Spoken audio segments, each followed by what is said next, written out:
Welcome to Catch Outdoors. I'm your host, Captain Rob Modies. This podcast is about living and playing in the Florida Keys. I cover my favorite sport, fishing, but also all the many things to see and do down here in the islands. Thank you so much for tuning in, and now it's time to kick back and relax with me in the Keys.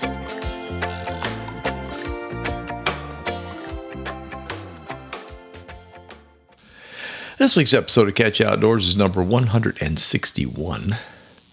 Hello all, hope you're about to have or you have had a great day. You can listen to Catch Outdoors on most streaming platforms, but if it's missing from yours, please let me know, and I'll be glad to see what I can do to get it added to your distributor. The title for this week's episode will be Talking Fishing. We'll get to that shortly. That's about all we can do right now. We'll get to that shortly too. First, a quick update. Mine and Janelle's health is much better, and we are both feeling better. That was a heck of a 2 weeks, basically. Just, whatever. This will explain it. I'm going to read this next report to you from the National Weather Service, Key Largo. Marine issued Sunday late. Small craft advisories remain in effect across all of Florida Keys coastal waters, from synopsis, a sprawling high-pressure system anchored over the eastern United States, and Hurricane Oscar, yes, we got a new one, over the Turks and Caicos Islands will maintain fresh to strong northeast breezes today. Northeast breezes will peak and lull through the rest of the week, especially across the northern marine zone. That's us. Moderate to fresh northeast breezes are expected during the mid to late week period as the high weekends begin slipping into the Atlantic. I cannot wait. So anyway, fishing this week. I'm recording this on Monday, and I had plans for Wednesday. It doesn't look like that's going to happen, and I have to go back to Fort Myers on Thursday for a couple of doctor's appointments. So it's basically starting to wipe my week out.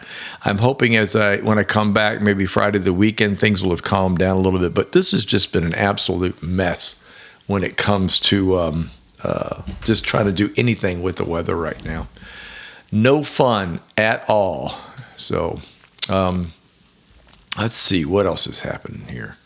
Oh, we also had a hurricane pop up Saturday night. Oscar, that's what they mentioned in the Sunday forecast. So I go to bed, and there's a little mess down below us, and everybody's kind of watching it and going, whoa, what is this? And then damned if this hurricane does, literally in the middle of the night. They sent an airplane out just to check it to see what was going on.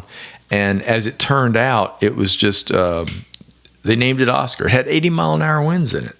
When I went to bed, it was a blob. That's weird how things are happening. Then there's another one on the other side, which I think scrambled and turned. I know it turned left. I think it went over Belize or something. So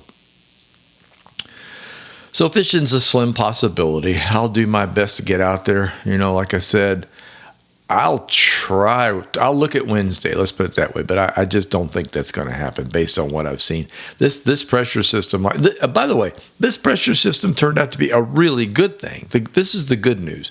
The jet stream slips down. This stuff is going crazy on top of us, and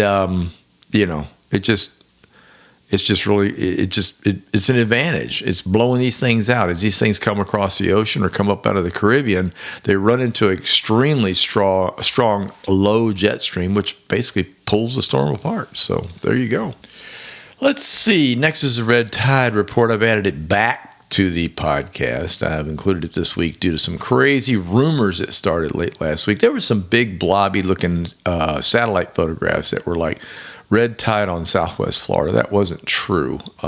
There was red tide, but it wasn't in that particular area. I don't really know how all that started. I'll be honest with you. It popped up on mine. I was like, what are y'all talking about? I don't see anything. And I don't know who posted what and where it got posted, but I'm here to go say, no, there's not. There is red tide. Hang on. I'm going to get this red tide report. I'll look at it right here. Okay. In Southwest Florida, over the past week, Corinna brevis was observed at background concentrations in Pinellas County.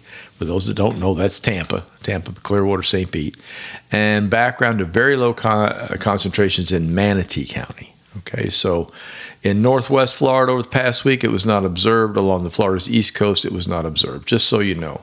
So it is back. Low concentrations all the way up around the Tampa area.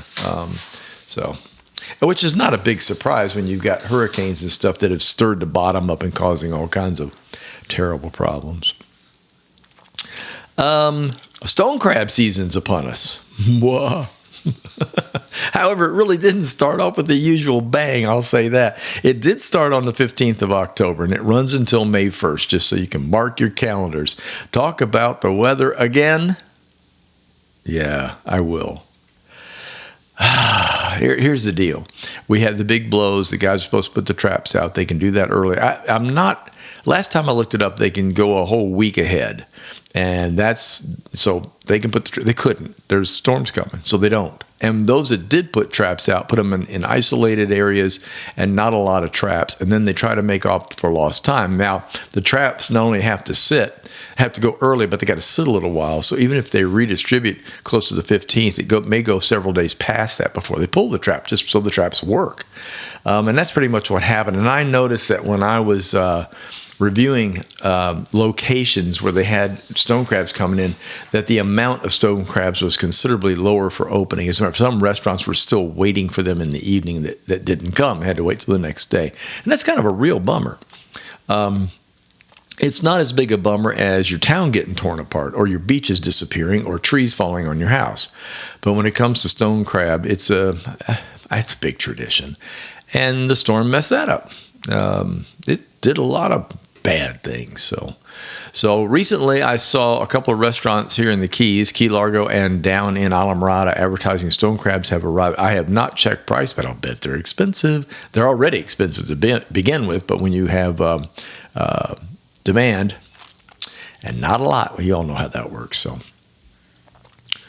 let's see, there was a long-awaited wedding in our fishing circle this past week, on Friday, as a matter of fact. Deanna Hicks, that would be appropriate.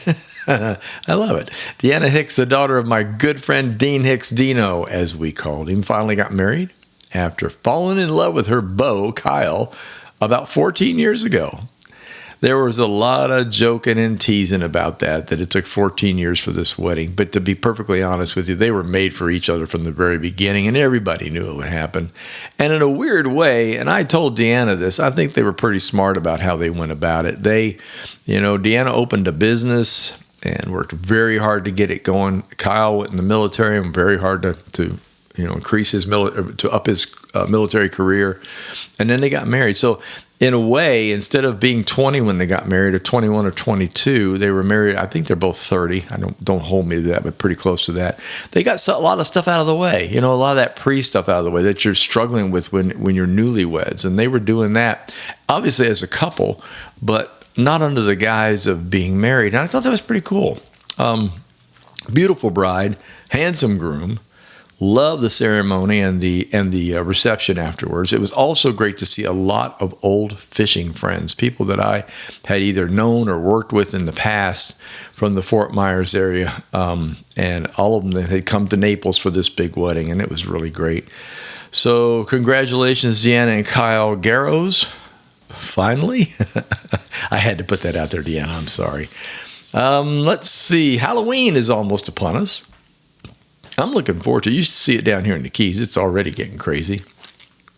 We live in what's considered the best of the Key Largo resident locations for the kids to gather candy. We're like the Halloween candy mecca for children. People literally bring them by truck in here, which I think is great. And we do it a lot different here. We found that out on our first Halloween. We had no idea what was going on. This will be our third. Yeah. Everybody goes at the end of the driveways and at the edge of the street. And then we have great big buckets of candy there, and we set candles out. And then we all talk. The adults are out there waiting for the kids to come, and the kids just come up and down the street for hours. It's really very impressive. This is not like it was for us over the past 8 or 9 years, where we were lucky if anybody came to the door. This is hordes of children dressed up and looking great. It's really fun. It's really a blast. And then the adults participate with Jello shots. If you are passing by, we kind of stay put. But if you're roaming around with children, there's adult things too. So I think that's really cool. So Largo, the Key Largo residents here at the Sound, really, it's funny, and I like it a lot. So good old Largo Sound, already on the map. I just got finished doing instruction talks, seminar type things with Ladies Let's Go Fishing. I mentioned earlier that was going to be this past weekend. It was in Tavernier. And as always, I love getting new anglers involved in the sport. I covered the basics of backcountry fishing in the Keys, and I also did some shore seminars on how to start out with fly fishing. Really fun. Good to see the crew from Ladies Let's Go Fishing. I've done that. I did it last year here in the Keys, and before that, I've done it several times over in the Fort Myers area when she was holding one there. And it's really good. If you're a gal, watch for them. I think she's headed over that way. I think her next one is going to be over in Fort Myers at Bass Pro Shop. So keep that in mind. If you're a lady, or if you know of a lady or teen girl that would like to get involved in this, I'd highly recommend it. Sold some copies of my book. Yay! I have some left, by the way. You can purchase What I Know About Fishing the Florida Keys on my website at catchyououtdoors.com. There's also a special bundle pricing on my previously released books there. $45, including shipping for all three. Titles are What I Know About Fishing Southwest Florida, Bridge to Paradise, and Take a Kid Fishing. The award-winning Take a Kid Fishing. An Adult's Guide to Introducing Youngsters to the World of Angling. All are signed. Go to my website at catchyououtdoors.com. I'm going to run them the special through October, and then I'm going to have to hang on to them because I'm doing more talks, and I like being able to take books with me for the talks. And I'm not doing a reprint. I'm going to leave it up to Amazon to handle it from that point on. My good friend Barry Kuda was here. He participated in the Ladies Let's Go Fishing, and when it was all said and done, Barry, myself, and Janelle went to dinner at a place that Janelle and I haven't tried yet. And it was really good. It's called Cayo Grill. It's Kaiyo, Cayo Grill, and sushi in Alamorada. We've been trying to eat there for the past year. It always seems like when we're making a reservation, they are already booked up, or we tried to walk in, and it's season, I admit it. We go down for the art shows and things like that in the wintertime when there's lots of people around. So just getting in the place was impossible. So this was great. We got to go. Food was excellent. Hats off to our server, Peyton. She was a treat. A lot of fun. She put up with our nonsense. Good wine, good food, good conversation, along with an extensive menu. It was hard to choose from. I got to tell you what, I finally decided to have filet mignon. Janelle had a grilled Caesar along with what they called sticky ribs. Yummy. And Barry had, grouper cheeks and sticky ribs. So, the final report was it was great all the way around. So that worked out really well. Let's see, what else is going on down here? I'd love to be able to talk about fishing, but there isn't a whole lot to tell you or report on. There have been a few guys getting out. They're not going out. Well, they go out front, but then they come back. The back in certain areas where the water is protected, which is pretty far down in Alamorada and south, down toward Grassy Key in that area, there have been some guys fishing. The snook fishing has been very good, I heard, and I saw. But most boats are just not going anywhere right now. With the small craft warnings and small craft advisories, people just, we all run the same sort of stuff in the back here, the skiffs. So it hadn't been happening. I wish I could give you something. I wish I could tell you something, but I can't. I've got some new lures I want to try, and I'll let you know how that works out. And we'll just sort of take it from there. Let's see. Music Roundup Report. Finally. That also was affected by weather and still is. The bands that were supposed to play and the people that were supposed to be here either didn't come or couldn't play, and they were shuffling people up and down. As a matter of fact, I was just over at the studio this morning with Billy, and he was telling me about the trials and tribulations of being an artist in the Keys right now, and how little everybody's getting paid because nobody's gigging. So hopefully that'll stop and it'll get better. But sun came out today, a whole lot less rain last night, and just keeping fingers crossed. I have to understand, most of the people that play in the Keys play outdoors or on outdoor stages. They're not inside. You got to go down to Key West to see that, and even that's rare. I mean, they're under roof, where it can rain, but still have open windows and things like that, so it's a problem. I'm going to start up here first, give you what I know about what's going on. The Caribbean Club, which is across the street from us, they are still doing their karaoke every Wednesday. You want to go over there and laugh and grin. That's a great thing to see. And yes, there are folks that are really good, and then there's folks that, well, aren't. But that's the point, right? I mean, after all. Thursday night, they've been having what's called, he's Adam Music, and it's Musick. He usually plays 6 to 9. On Friday nights, the Velvet Moon Band, and on Saturday, Luke Summer Glen Band. Luke Summer's great. If you're here and you can do a Saturday at the Caribbean Club at night, great. Now, you got to understand, most of the time, the Caribbean Club does not play too much past 9 o'clock. So the band started around 5:36, and then they play until 9. They're up against the neighborhood, and they try to keep the noise down later at night. They do special things, and they let everybody know it's going to happen. But for all intents and purposes, it runs till about 9 o'clock. They are having a Halloween party on Halloween, 7:30 to 10:30. See, there's one. Costume contests along with live music. So moving down to Isla Mirada at the Lorelei, there have been some changes for October. And I think I mentioned this before, that was going to happen when I did some of the podcast in September. They've cut way back on their shows and have pretty much switched it out to, I think it's Thursday, Friday, Saturday now. I'm not even sure they do Sunday. Yeah, they do Sunday. Thursday, Friday, Saturday, and Sunday. So they've cut out the early weeks, and they've cut out some of the early performances like in the afternoon, so things are more evening-like. So be aware of that. I hope it changes. But anyhow, this coming Friday the 25th, they'll have the Beach Bandits on the stage. Saturday is the Carousers, and Sunday is Webb and Davidson. And Webb and Davidson, that's Billy Davidson and Steve Webb, my buddies, and they're really good. So if you get a chance to go Sunday, do it. Participate if you're down here. Please fill the tip jar. These guys need it. I think the schedule's about to change in November, but I'll follow up on that. If and when it happens, I'll update things. Way down south in Key West, the Green Parrot. Let me start with this note. The only night they don't have live music is late night Mondays. They also do charity bingo.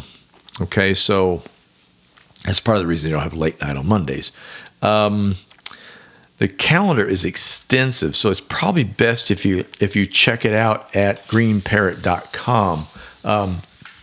The bands that they bring in, y'all, are like top notch. A lot of good, great, what I call boogie woogie blues and stuff. Things that you don't normally hear. They even have a mini orchestra that comes in. It's wild. And this place is small. If you've never been in the Green Parrot, it's impressive.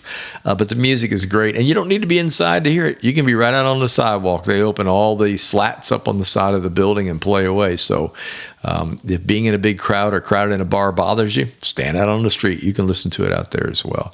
Drinks are reasonable there. Matter of fact, probably one of the most reasonable prices in all of Key West. And it's a fun crowd. It's a really fun crowd. So check it out. Let's see. The other two places I love to go for live music are Hog's Breath Saloon and of course, Sloppy Joe's. The Hog's Breath just did some serious remodeling. They were closed I think it was supposed to originally be a week or two and wound up, I think, being 4 weeks altogether. I could be off on that, but it seemed that way. It's back open. They also have an extensive calendar and have multiple bands set during the day and night. The Hog's Breath is a place you can go and hear music pretty much all the time.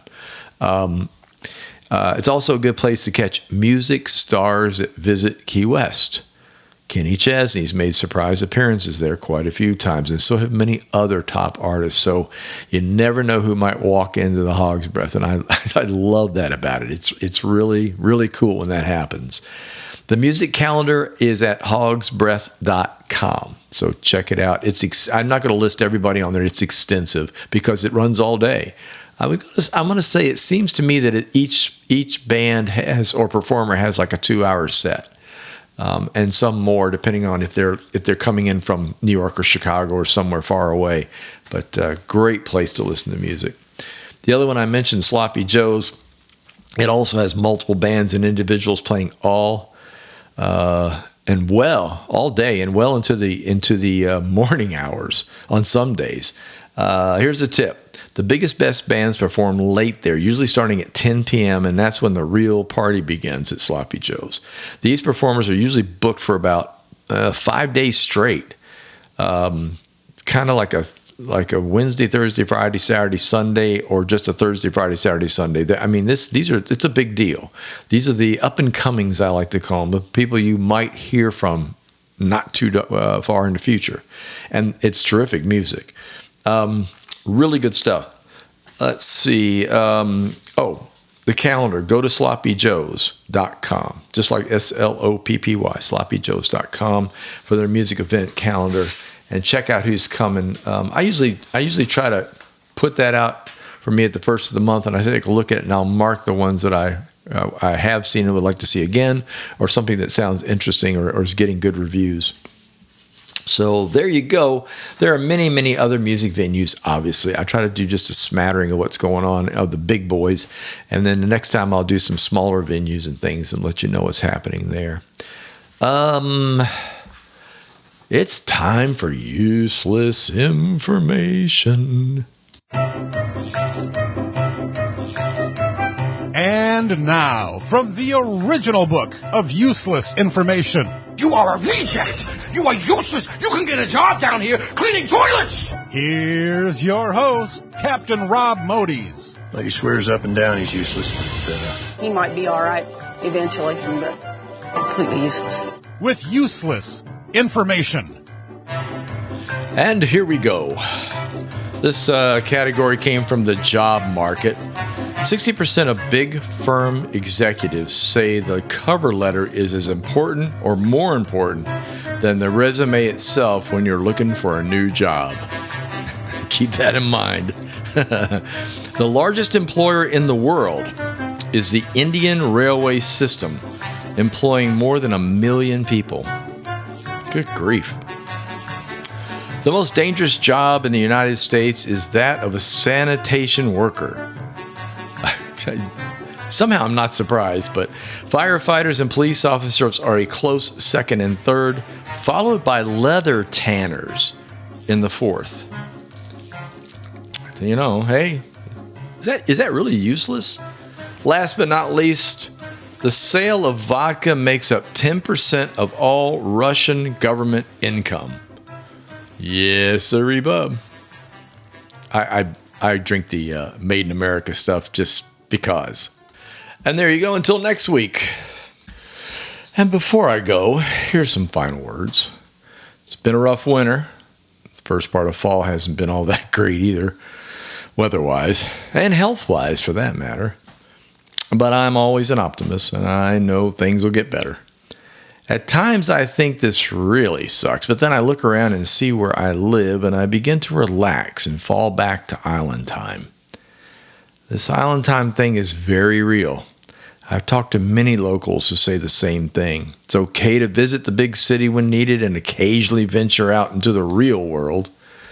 But coming back to an island is a very special thing. And I count my blessings each and every day that I live in the Florida Keys. I'll talk to you all later. Thank you for tuning in. If you enjoyed listening, please tell a friend, leave a review. Don't forget to subscribe to my channel. The Facebook page is Catchy Outdoors. Website is catchyoutdoors.com, where you can find all the previous podcasts and news about books and my music. Until next time, get outdoors and enjoy.